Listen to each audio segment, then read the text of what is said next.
Goeienaand. Ek begin vanaand met 'n nuwe reeks van 20 lesings wat ek gaan gee oor die uh vernaamste beeldhouwerke van die westerse wêreld. Vanaf die tydperk van die ou Egiptenare tot die moderne tydperk. En ek gaan met Egipte begin omdat Egipte die bakermat van die westerse beskawing is. En die spesifieke werk waarmee ek gaan begin is die Menkaure of Mykerinus beelde, wat eintlik meesterstukke van Egipte se ou koninkryk is. Nou, die mees ikoniese strukture van antieke Egipte is ongetwyfeld die massiewe en enigmatiese groot piramides wat ons daar in die agtergrond sien. Een van die 7 wonders van die antieke wêreld. Hulle staan op 'n natuurlike klipbank, nou bekend as die Giza plateau, wat aan die suidekant van moderne Kaïro geleë is. Die 3 piramides by Giza is gebou tydens die hoogtepunt van 'n tydperk wat die ou koninkryk genoem word en wat ongeveer van 2705 tot 2155 voor Christus gestrek het. Daar is 'n voorstelling van hoe hulle oorspronklik moes gelyk het, en ons sien die 3 belangrikste piramide daar. Nou hierdie majestueuse piramides het as begraafplekke, gedenkmonumente en plekke van aanbidding vir 'n reeks gestorwe heersers gedien. Die grootste piramide daar aan die regterkant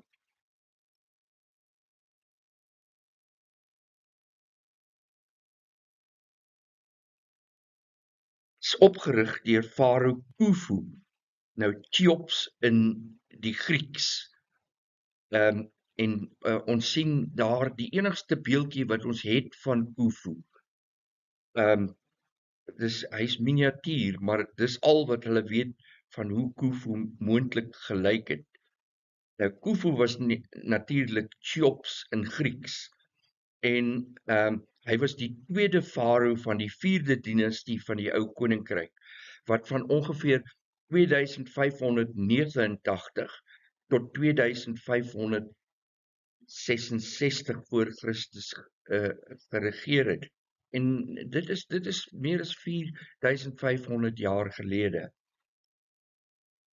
Die middelste piramide is opgerig deur sy seun Khafre in die Grieks, en daar aan die linkerkant bo is 'n magnifieke standbeeld wat vandag in Turyn is van Khafre.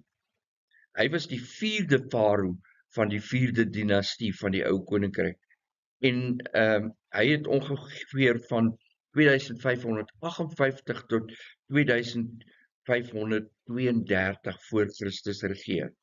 En die kleinste piramidetjie wat ons hier aan die linkerkant sien, was opgerig deur Khufu. Die kleinseun, Khufu se kleinseun Menkaure of Mykerinus in die Grieks. Hy was die 6de farao van die 4de dinastie en hy het geregeer van ongeveer 2532 tot 2503 voor Christus. En daaronder sien ons 'n prachtbeeld van Menkaure in die Cairo Museum in Egipte. Nou oos van die piramide van Menkaure, aan die einde van 'n 600 meter lang gang, dit sien ons baie duidelik in daardie rekonstruksie, was daar in die ou tyd 'n monumentale struktuur wat as 'n paleis en ook as 'n begrafniskompleks gedien het, bekend as Menkaure se Vallei Tempel. En hier aan die linkerkant is hoe dit vandag lyk.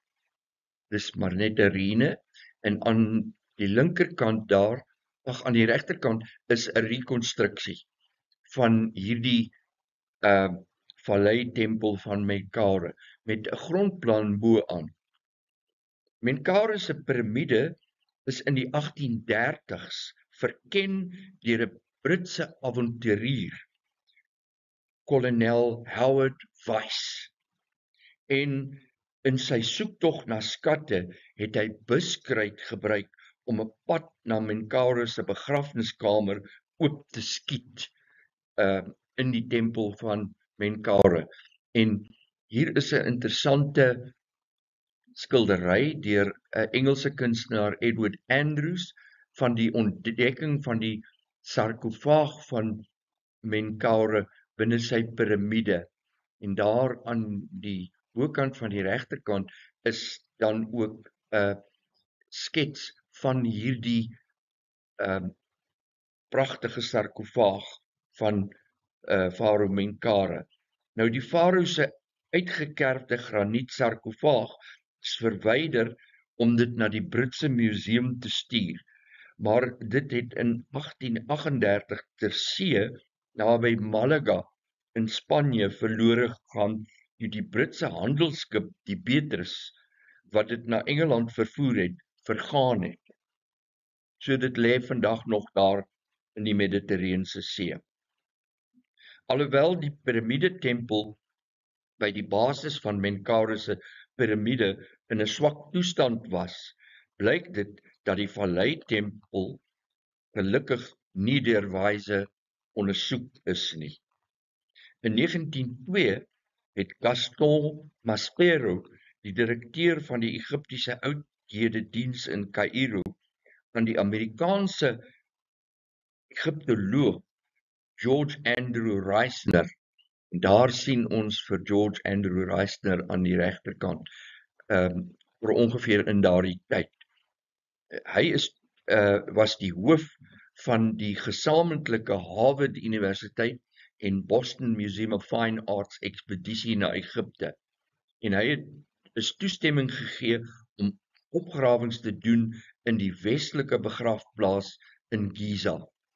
En daarbo kan ons 'n tekening sien van die piramides, natuurlik die piramide van Cheops, en dan die groot westelike begrafplaas daar aan die bokant. En hieronder is 'n huidige foto, 'n ligfoto van daardie begrafplaas wat George Andrew Reisner gaan ondersoek het. Nou nadat hy die Giza plateau verskeie jare lank verken het, het Reisner se span aanvanklik die groot elite begrafnis wes van die groot piramide van Khufu ondersoek, voordat hulle in 1906 hul aandag na Menkaure se kompleks en veral die byna onaangeroerde Vallei Tempel verskuif het. In 1908 het hulle begin om verskillende beeldhouwerke te vind wat langs die Vallei Tempel van Menkaure begrawe was. En daar is 'n rekonstruksieplan van Menkaure se Vallei Tempel met sy ingangssaal, binnehof en 'n magasyn en dan die binneste heiligdom, en aangedui is daar waar Reisner enkele beelde gevind het. Op 10 Januarie 1910 het die argeoloog onder Reisner se leiding in die suidwestelike hoek van die Vallei Tempel, wat met 'n gang aan die piramide van Menkaure gekoppel was, 'n pragtige skat van standbeelde ontdek. Hulle is gemaak uit 'n gladde, donker gesteente genaamd greywacke of skis. En daar aan die regterkant sien ons van hulle, soos hulle daar uit die grond uit die sand uitsteek met die opgrawing. Maar ons het pragtige ou oorspronklike foto's van hoe hulle uitgegrawe is. Aan die linkerkant sien ons twee foto's, een van die oostelike kant en onder van die westelike kant van dieselfde standbeelde, en dan hier aan die regterkant is die sogenaamde triades standbeelde wat daar uitgegrawe is. En daar sien ons 4 van hulle met van die handlangers wat die opgrawing gedoen het daar in die agtergrond. Nou die sensasionele fonds het verskeie beeldewerke ingesluit wat die farao tussen 2 gode toon, en dit het bekend geword as die Menkaure triades. Nou 4 ongeskonde triades is in 'n gang in 'n westelike stoorkamer van die Vallei Tempel gevind, waar hulle waarskynlik deur priesters geplaas is vir veilige bewaring, aangesien die tempel onder vandalisme gelei het. Hulle is triades standbeelde genoem omdat hulle almal uit 3 figure bestaan, soos ons daar kan sien. Naamlik die farao, 'n god en die heerser van 'n streek. In elke triade vind ons dus farao Menkaure in die geselskap van die belangrike godin Hathor en 'n noem personifikasie wat streek van Egipte verteenwoordig het. Die noem is dus 'n geografiese aanduiding soos die moderne idee van 'n streek, distrik of provinsie. En Egipte het 30 van hierdie nomes streke in die antieke tyd langs die Nylrivier af gehad, en elk het sy eie hoofstad gehad. En hier in hierdie kaart wys ek vir u 22 van daardie nomes, en u sien baie duidelik aangedui waar elkeen van die 4 triades wat daar gevind is vandaan gekom het. Nou elkeen van hierdie triades het natuurlik uit 'n noem gekom wat spesifieke hoofstad gehad het. Die nomes en hulle hoofstede wat in die ontdekte triades weergegee is, sluit in hier heel bo aan die linkerkant, bo Egipte noem 17 met Sinopolis as die hoofstad. Dan hier aan die regterkant onder, ongelukkig is my gesig nou voor hom, is bo Egipte nome 4 met Tebes as hoofstad, en dan aan die bokant regs bo Egipte noem 15 met bo Egipte nome 7 met Diapolis, Parwa as hoofstad, en dan hier aan die linkerkant onder bo Egipte nome 15 met Hermopolis as die hoofstad. Die nome word geïdentifiseer deur die embleme op hul koppe. Nou as goddelike moeder en natuurlik ook vrou van die koning en die farao, was Hathor die staat se belangrikste godin van die ou koninkryk. Sy is in alle piramide tempelkomplekse aanbid saam met die opperste songod Ra en die god Horus wat deur die lewende farao verteenwoordig is. Nou, soos ek reeds genoem het, 4 volledige triades en dan ook 1 onvolledige triade, 1 in 'n fragmentariese toestand en fragmente van minstens 3 meer is deur die argeoloë opgegrawe. En daar het ek hulle mooi vir u aangedui, die 4 vollediges, die een onvolledige met 'n rekonstruksie daarvan en dan 'n voorstelling van 'n mensfiguur om vir u 'n aanduiding te gee van die groottes van hierdie triades. Nou 3 van die ongeskonde triades is vandag in die Cairo Museum te sien.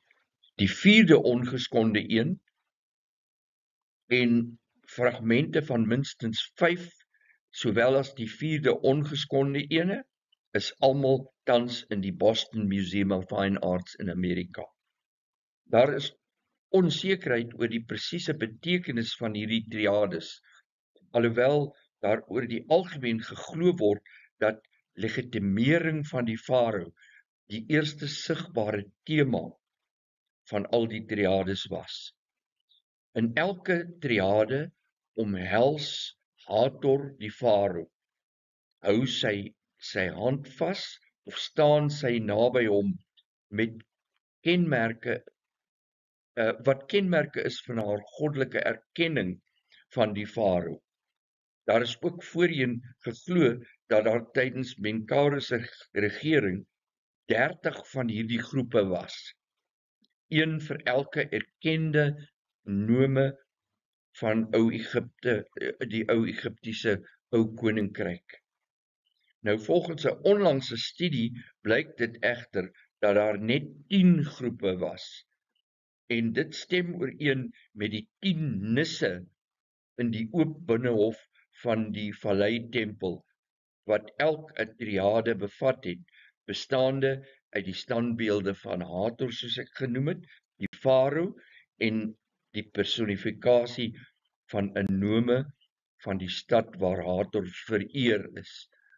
En daar is 'n grondplan van die Vallei Tempel en daar kan ons baie duidelik aangedui sien 5 plekke aan die linkerkant en 5 plekke aan die regterkant van die binnehof, en hier aan die regterkant 'n voorstelling van hoe hulle moontlik voetstukke gestaan het in daardie Vallei Tempel met 'n aanduiding van hulle hoogte by daardie figuur wat daar staan en kyk na die figure. Nou Hathor se prominensie in die triades en haar unieke belangrikheid vir die koningskap versterk hierdie teorie dat daar net 10 van hierdie beelde in die Vallei Tempel was.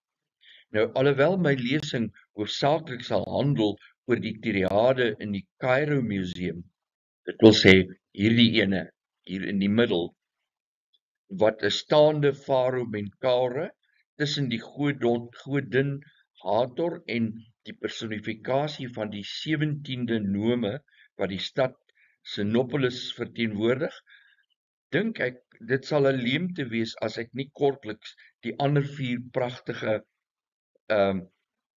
ongeskonde triades vir u wys nie. Die hoogte, breedte en verhoudings, sowel as die styldetail van die triades verskil effens, maar al die triade standbeelde toon half lewensgrootte figure en is amper 'n meter hoog elk. Die ander 2 triades in die Cairo Museum is soos volg. Hierdie is die een, die ander 2 is eerstens 'n triade wat farao Menkaure toon met die godin Hathor. Daar sien ons die 3 triades in die Cairo Museum. Ons het nou gekyk na die een van Sinopolis wat hier aan die regterkant is. Die ander 2 wil ek nou vir u verduidelik en noem. Die eerste ene is Menkaure met die godin Hathor aan sy regterkant en aan sy linkerkant 'n personifikasie van die nome wat die stad Diopolis Parwa verteenwoordig. En dit is die een hier aan die heel linkerkant. En hier is dan ook voorstelling van of uitbeelding van hierdie triade met besonderlike voorbeelde van die vrouefigure en 'n bietjie detail daarvan ook. Nou as die 7de nome van Bo-Egipte het hierdie triade die stad Diapolis Parwa verteenwoordig. En sy word geïdentifiseer deur die gesig van die godin Bat. Daar heel aan die regterkant bokant haar kop sien ons haar embleem en die gesig Bat, en hieronder was dan 'n voorstelling van die godin Bat wat 'n deel uitvorm van haar embleem bokant haar kop. Nou die derde triade in die Kaïro Museum is hierdie ene, en dit toon weer eens die farao Menkaure in die middel met Hathor wat met haar hande langs haar sye staan, daar aan die linkerkant van die farao, en wat dan aan die farao se linkerkant is die personifikasie van die nome wat die stad Thebes verteenwoordig. Nou hierdie 4de nome van Bo-Egipte word uitgebeeld as 'n kort mannetjie met sy linkerbeen wat vorentoe beweeg en sy arms langs sy sye, en dan sien ons dat hy word geïdentifiseer deur 'n scepter wat as embleem bo op sy kop uitsteek, en dit sien ons hier heel aan die regterkant. Nou die volledige triade in die Boston Museum of Fine Arts is heeltemal anders as die ander. En dit toon die sittende godin Hathor in die middel, nie meer die farao nie. En sy raak aan die regterarm van die farao met haar regterhand, en sy het dan die haasnome nou aan haar linkerkant, wat die stad Hermopolis verteenwoordig. Nou hierdie nome hou 'n ankteken in haar regterhand vas, en dit sien ons daar heel aan die regterkant, en ek wys vir u die ankteken, so 'n teken van die lewe wat eintlik soos 'n kruis lyk met 'n handvatsel aan die bokant. En dan het sy ook die haas embleem bokant haar kop. En dit sien ons hier aan die heel linkerkant, daar 'n duidelike aanduiding van die haas met sy groot ore. Farao Menkaure staan aan Hathor se linkerkant. Dit is die enigste triade wat 'n sittende godin Hathor in die middel toon. Die farao hou die belangrike Hepset, en dit sien ons hier onder aan die regterkant. Hy hou die Hepset in sy linkerhand en nie die standaard verkorte silindriese rolle soos in die ander triades nie. Die Hepset was 'n leerdokumenthouer wat die gode aan die farao gegee het as goddelike bevestiging van sy koningskap. Nou die twee groot fragmentariese triades wat in die Boston Museum of Fine Arts is, het een 'n groot triade fragment wat in 'n gat in dieselfde gang as die ongeskonde voorbeelde en die ander gevind is, en die ander is in die binnehof van die Vallei Tempel gevind. Die een fragmentariese triade wat in die Boston Museum of Fine Arts te sien is, en daar is hy, toon die staande farao Menkaure tussen twee erg beskadigde vroulike figure. Uit die ander fragmentariese oorblyfsels in die Bostonse Museum of Fine Arts blyk dit dat Menkara meer triades gehad het as slegs die 6 wat deur Reisner gevind is. En hier aan die regterkant is 'n moontlike rekonstruksie van hierdie beskadigde Menkara triade in die Boston Museum of Fine Arts.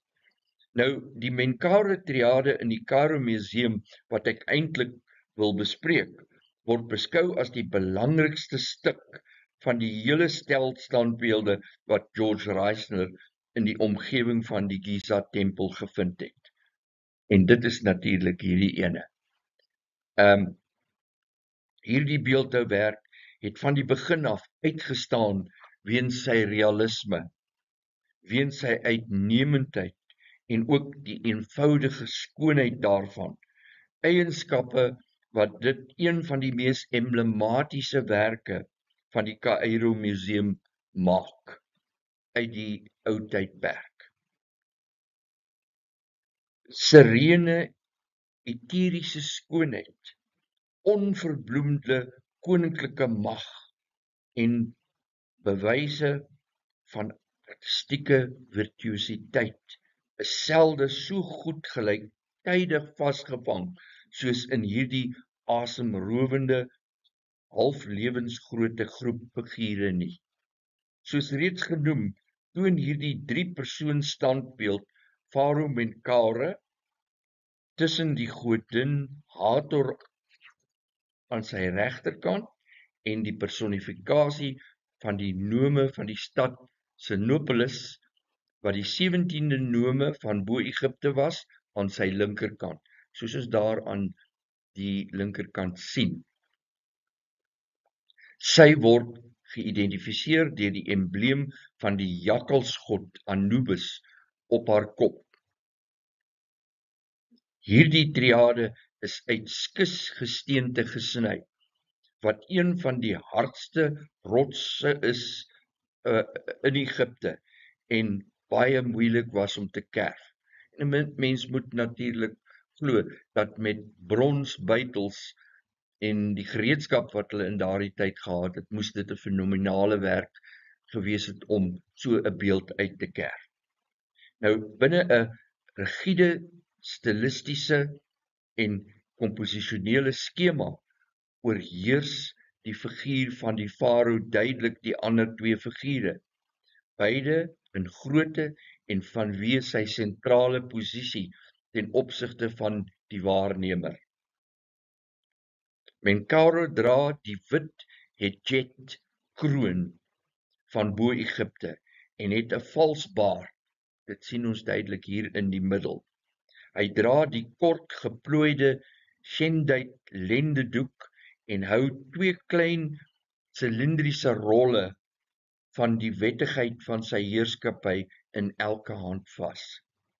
Volgens die standaard vir standbeelde van Egiptiese mans gedurende die ou koninkryk tydperk, is sy linkervoet vorentoe, alhoewel al sy gewig op die regtervoet bly.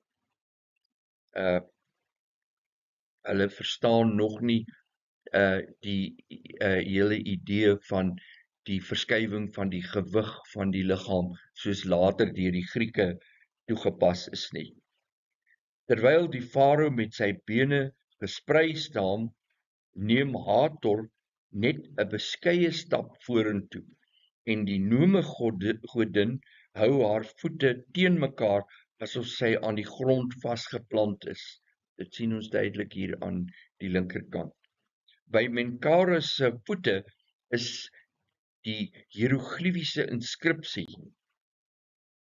Daar sien ons dit, wat sê, die koning van bo en benede Egipte, Menkara, wat ewig geliefd is.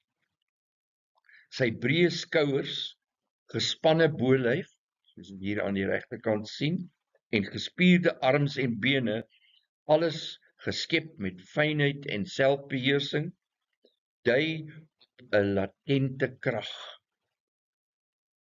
Sy liggaam is jeugdig en atleties, die bolyf delikaat gemodelleer, terwyl die anatomie van die bene aansienlik uitgewerk is.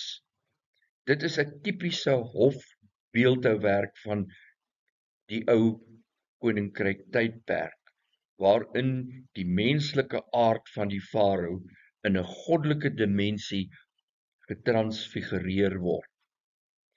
Eerstens bevestig die standbeeld die farao as 'n figuur van groot belang vir die Egiptiese samelewing. Iemand wat verdien om 'n harde en duursame materiaal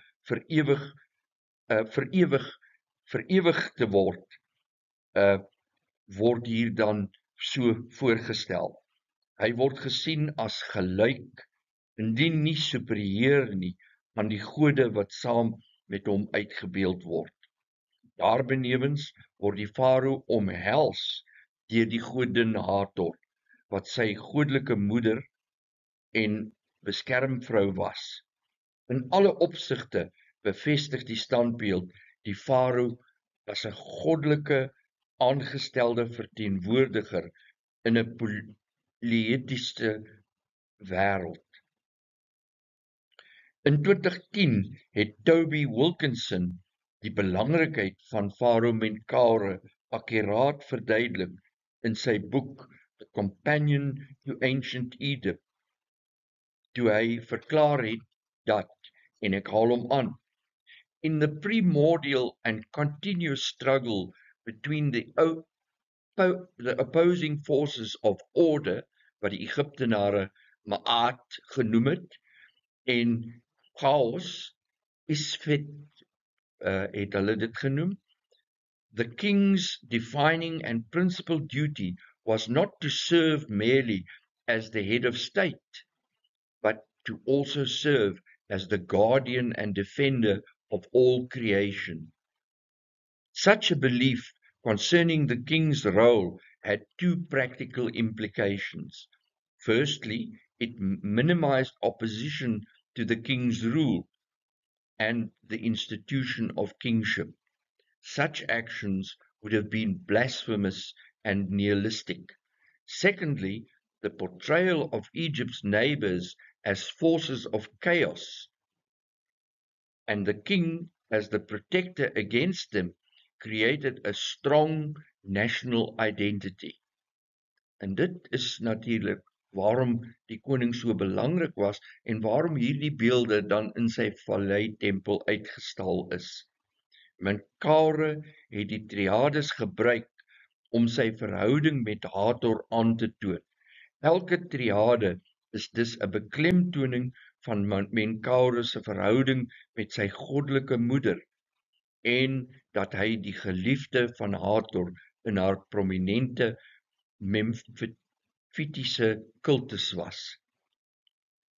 Die twee dames saam met die farao dra styf passende rokke en het 3 ledige pruike, soos ons dan in hierdie afbeeldings kan sien. Elkeen hou die Shen simbool van mag in een hand en omhels die koning met die ander hand. En mens sien duidelik hoe dat hulle hande agter om die koning se rug gaan en elkeen hom aan die boarm vashou.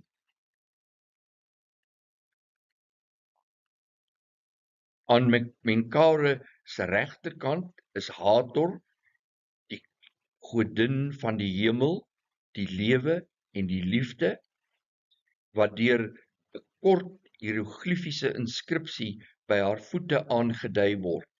En daar staan: meesteres van die Sycamore heiligdom in alle Swit kultusplekke.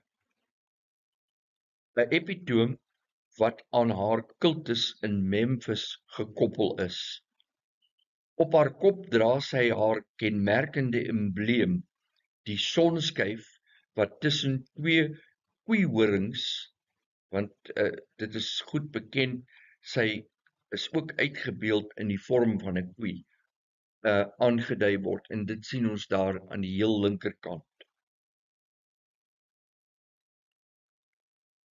In haar regterhand hou sy die simbool Shen, wat duursaamheid en universele energie aandui, terwyl sy met haar linkerarm die koning omhels. Mens kan haar hand op die koning se linkerarm duidelik sien. Die vroulike figuur aan die ander kant van die farao is die personifikasie van die nome wat die stad Sinopolis verteenwoordig, en die sien ons hier aan die regterkant dan. Sy word geïdentifiseer deur die embleem waarkop die jakkalsgod Anubis, god van lewe na die dood, god van die doderyk, god van mummifikasie, en dan ook hierdie nome se beskermgod. Die inskripsie op die voetstuk voor haar voete spesifiseer dat hierdie nome aan die koning, en ek haal dit aan, alle goeie dinge gee onder die offerandes van bo Egipte. 'n Interessante feit wat hier gesien kan word, is dat hierdie vroulike nome, anders as die manlike nomes wie se liggame frontaal uitgebeeld word, haar liggaam na buite draai. En hier, dis baie effens, draai sy haar liggaam na buite. En ek dui dit aan met pile daarso. Albei vroulike figure lyk afsydig en deel geen emosie met mekaar of met die toeskouer nie. Hulle kyk net reguit na vore. Die magnifieke voorstelling van die triades, wat elk uit 'n enkele blok klip gekap is, toon die hand van 'n baie bedrewe kunstenaar, wat in staat was om die verskillende dele van die liggaam van elke figuur harmonies te modelleer deur die vorm van liggame onder die klere te suggereer en hul delikate volumes te versag. En hier sien ons dan die standbeeld of die beeld uit verskillende hoeke. Die Cairo Museum het sulke foto's laat maak en dit beskikbaar gestel, en hier kan ons dan sien die standbeeld van agter af, die standbeeld van bo af en die standbeeld van voor af.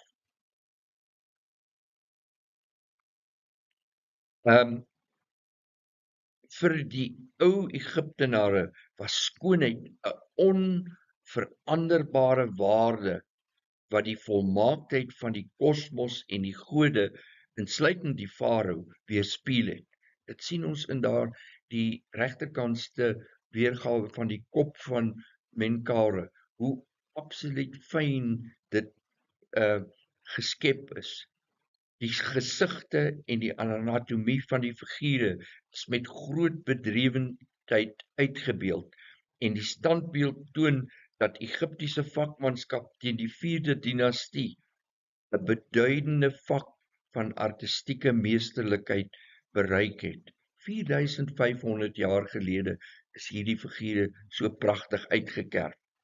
Hierdie magnifieke triade beeld van Menkaure wys duidelik hoe die norme van styl en porsie gedurende die ou koninkryk ontwikkel het.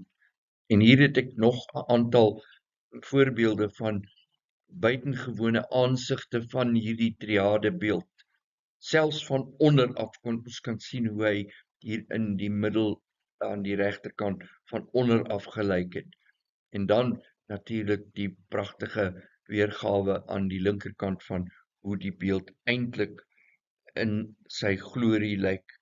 Eerstens het daar goed gedefinieerde liggaamsposisies ontstaan wat aksies of geestestoestande voorgestel het, soos byvoorbeeld staan om 'n seremonies te verrig of om vergesel te word deur gode, soos in die geval van die Menkaure traïde. Die tweede norm was die kubistiese vorm van die beeld. Dit is nie heeltemal realisties soos die Griekse beelde nie. Daar's 'n kubistiese vorm in die beeld self. Soos in die nie-amptelike beeldhouwerk van antieke Egipte, is die figure in hierdie beeldegroep op 'n plat basis geplaas en hulle is ondersteun deur 'n klipplaat aan die agterkant, wat ons hier duidelik aan hierdie regterkantste voorstellings kan sien. Asimetrie wat beklemtoon is saam met frontalisme en aksialiteit was 'n derde norme. Besonderhede soos die ore, die oë en lippe is effens asimetries, sowel as die vorentoe stap van die farao se linkervoet. Glad soos sy vang die noukeurig afgewerkte oppervlak van die donker klip die fisieke ideale van die tyd vas en skep selfs vandag 'n gevoel van ewigheid en onsterflikheid. In al die triades is die vroulike figure proporsioneel volgens die ou koninkryk se ideaal van skoonheid weergegee en gevorm met die beheerste elegansie wat hierdie tydperk 'n hoogtepunt van Egiptiese visuele kuns gemaak het. Baie dankie.